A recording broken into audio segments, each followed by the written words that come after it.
Hello, ladies and gentlemen. Today is the second day of the year 2024 Annos Dominos,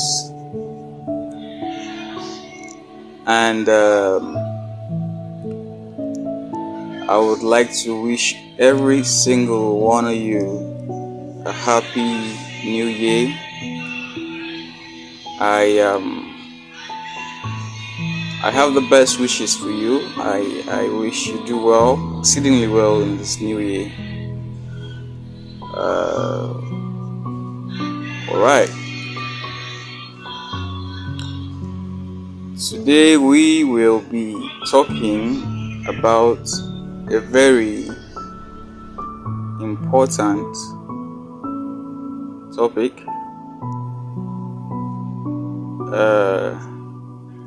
It's one of those topics that really gets me, For quite a while now, I have been trying to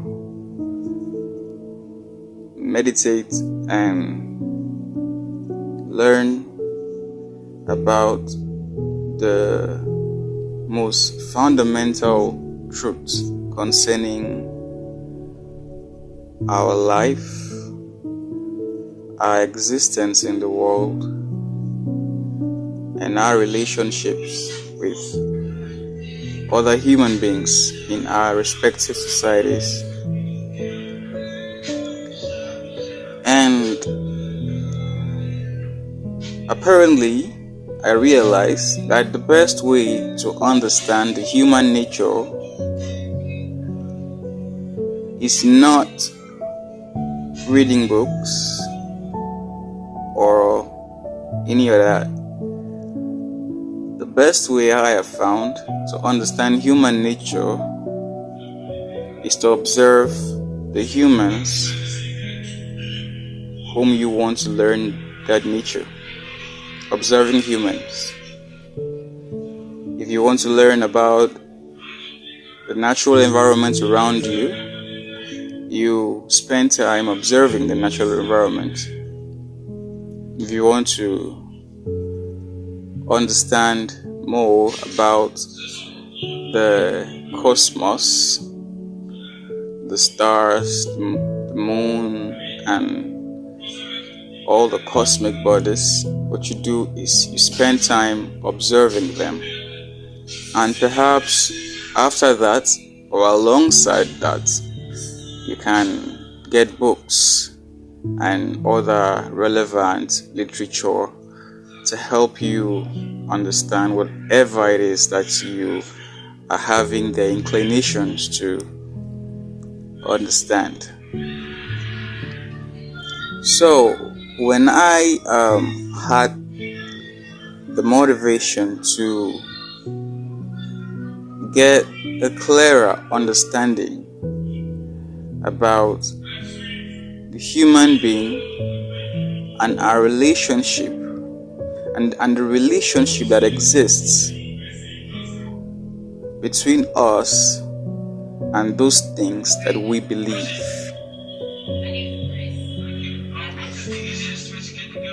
These are the things that I realized. Number one, every single human being has the right to knowledge. Every single human being has the right to knowledge.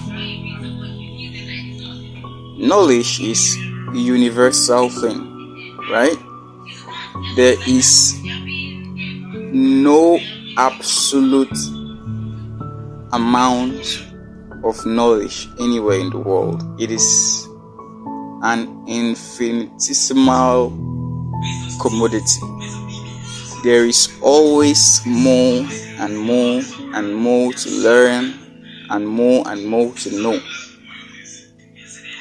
And it turns out that a man's life, a man's state of being, a man's state of health, a man's mental state is directly dependent on how much the given man knows or how much he does not know. Therefore, this makes knowledge a very fundamental entity in the life of every single human being. I see most people subsisting through life just aligned to the basic information that they have been provided with by their society, their environment, their associations daily, and perhaps for those who are that lucky, from the schools that they attend, and they go through life with this minute information. Alright, it's like looking at the wall through a very small window. The less you know, the smaller the window through which you see the world, and the more you know, the bigger the window it is. That is just how it is. A lot of people say that that ignorance is bliss. Ignorance is not bliss. There is nothing blissful about being ignorant, about being stupid, or about being simple-minded. In fact, being ignorant is actually a disease. An ignorant man, a man who is completely ignorant, is as good as a rock on the ground, as good as an inanimate object. It's as good as being dead. I would say anytime, any day, give me death instead of ignorance. Why would you choose to be ignorant and then claim it is bliss? This is one of those systematically induced mindsets that keeps human beings very, very susceptible to control, to domination. Because a man who knows the right things that he is supposed to know is very difficult to control. You can't control easily or successfully a man who knows his onions. But someone who is ignorant, who is completely ignorant of certain things, certain concepts in the world, is as pliable to control as wet clay is to being molded. They can be tossed here and there, now and then, 24 hours, 7 days, 12 months, every year. This brings me back to the issue, the instance of the early Catholic Church when the Holy Bible was yet being published only in the Latin language, and ownership of the scripture was exclusively reserved for the clergy, the priests, the monks of the Catholic Church. The laity, the laymen, the everyday members of the church did not have access to the Holy Bible. And even if they had access to the Holy Bible, how many people do you know that speak Latin? And how many people do you know that speak it fluently? So, it was in this manner that the early church had a very substantial control over human beings.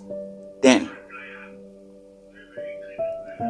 if you go through history, you realize that in truth, the Catholic Church's power over the world, politics and economy and social life has reduced, considerably compared to the 50s, the 40s and the 70s. I mean, the church controlled everything. And because the people did not know anything about anything, all they could do was to say yes to everything they were told. And it was disastrous. It was inconvenient. Because then we didn't have science. We didn't have advanced medicine. We didn't have areas of psychology and philosophy. We didn't have the study of history. We didn't have the study of sociology. A lot of things were being suppressed, and this made existence then particularly difficult compared to what we have now. You see, technology then was a thing that was synonymous with sorcery and magic. A lot of things that people believed then are extremely absurd now. And when this freedom, this right to knowledge was established, due to the efforts of certain very spirited human beings that fought tooth and nail so that the church could relax its hold on the hoarding of knowledge that they were so involved with doing. The church would arrest and execute anyone who was found to practice any form of sciences. They all labeled it witchcraft and sorcery, idolatry. Any form of intellectual pursuit was outlawed by the church, except the ones that they themselves allowed. And trust me, the people who are so interested in dominating and controlling another man will never ever allow that man to learn the things that will enable him lose, become antagonistic, object to their control over him. And this was what the church was so involved with. They had schools, they had universities, they had colleges, they had seminaries, but at the end of the day, everything that the students learned in these schools and in these colleges was particularly what the church wanted them to learn about, and most of them were very, very false, were outright falsities. And you don't get to realize that if so much could change in the world in a space of a few millennia, just because human beings were given the freedom to have access to any form of knowledge that they wish, and to practicalize this knowledge in any manner that they wish, so long as their activities do not, in any way obstruct the activity of another man. Imagine our level of social, technological advancement. Well, people will say perhaps we have become too civilized because of the access that human beings have, the access to knowledge that we have today, thanks to the internet and social media. Because of the realms of transgenderism, transhumanism, artificial intelligence, and organ farming and child trafficking, and a lot of things that go on right now in the world that has come to exist because of the abundance of knowledge everywhere you turn.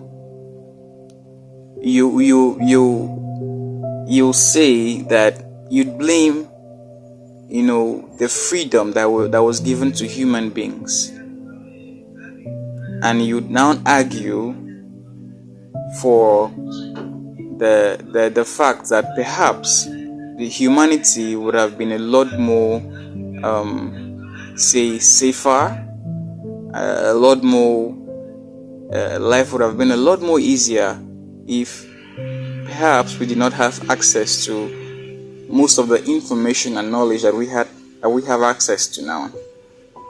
Maybe you are right, because the world is actually run by contexts. Maybe in the context from which you are hypothesizing, you're right.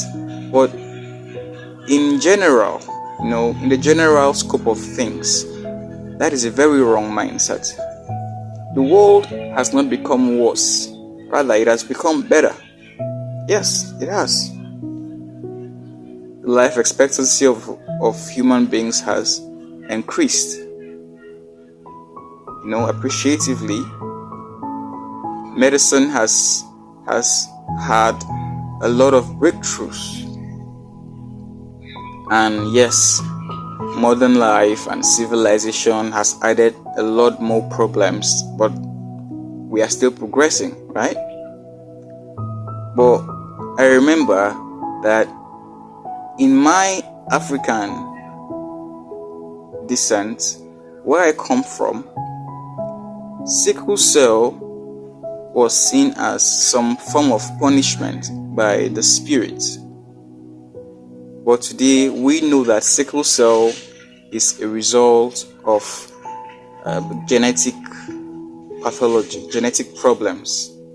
And we know through the efforts of sciences that sickle cell can be avoided through active monitoring of parenthood and marriages and sexual relationships between people who have a genetic tendency of reproducing sicklers, and it has reduced drastically. In the Igbo tradition, they were called they had a certain name that with which they were addressed. They thought that these children were sent by the ancestors or the spirits to torment their parents because they were sick intermentally. They are well today, and in a few hours' time, they are terribly sick. They are well in the morning, in the evening, they are down. They are well today, tomorrow they are down, and at the end of the day, they die off. So they thought that it was a means of torment, a means of punishment to the parents. And you find that when a child is suffering from this kind of health condition, they'll bring in herbalists, they'll bring in witch doctors, they'll bring in magicians and sorcerers and all whatnot to come and pour libations and do everything, and the child dies. Yes, naturally the child will die. But they will now, start giving libations, sacrifices to abstract entities and deities, so that such a child will not be born again from reincarnation. Because my people, we believe a lot in reincarnation. So a lot of these absurdities existed then, because human beings did not have knowledge, did not have information. But right now we do. And it's no longer a big deal. So long as you find someone who has healthy genotypes, you don't have to worry about sickle cellers being born into your home. And you don't have to call any spirits or deities and beg them for anything. I mean, that's science, y'all. But we didn't have such privileges. We didn't have such leisures 200 years ago. So, what am I saying in essence is that every single human being has the right and the responsibility to have as much knowledge that they can. We must get knowledge, get information. It is important. It is vital. Alright? But I am not advocating that you should just go around, taking whatever you see, whatever you hear. They are relevant and irrelevant knowledge. They are useful and useless knowledge. If you find that in whatever thing, whatever profession, whatever craft, whatever career you are pursuing in life, see, the level of efficiency with which you perform your daily task is actually dependent upon how much information you have concerning that. I think the deciding factor amongst peers, amongst colleagues, is the level of information that exists among them.